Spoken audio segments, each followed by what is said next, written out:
কি কাণ্ড বলো তো, বাড়ির মধ্যে একজন মেকআপ আর্টিস্ট দেওয়ার থাকতে বৌদিরা সাজগোজের কিসের চিন্তা থাকে। হ্যাঁ, এটা আমার বৌদি আর আমি হলাম সেই মেকআপ আর্টিস্ট দেওয়ার। তো আজকে ছিল আমার খুড়তুতো দাদার বিয়ে 16ই অক্টোবর। তো সেই আনন্দে আমি চলে গেছিলাম আমার বৌদিকে সাজাতে।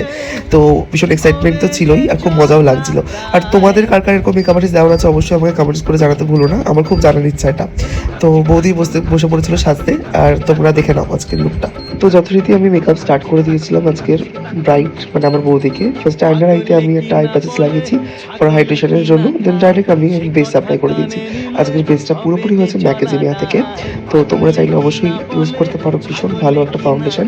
আর ব্লাশটার কালারটা খুব ভালো ছিল আজকে, তো তোমরা চাইলে অবশ্যই আমি শেয়ার করে দেবো। এবার ডাইরেক্ট আমি চলে গেলাম আই মেকআপে। আজকে একটা সুন্দর একটা কি বলবো পার্পল টাইপের আই মেকআপ আমি করলাম, যেটা আমার ইচ্ছা ছিল ওরকম টাইপের করেছি। তো কেমন হয়েছে আই মেকআপটা অবশ্যই কমেন্ট করতে ভুলো না। তো এটা ছিল আজকের ফাইনাল লুক। তো কেমন লাগলো অবশ্যই তোমরা কমেন্টস করে জানিও আমার বৌদিকে। আমার তো ভীষণ ইউনিক আর মিষ্টি লেগেছে। তোমাদের কেমন লাগলো কমেন্ট করতে একদমই বলো না। তোমাদের স্পেশাল ডে বুক করতে হলে অবশ্যই আমার সাথে কন্ট্যাক্ট করতে পারো। তো শুনে নিই আজকের রিভিউ।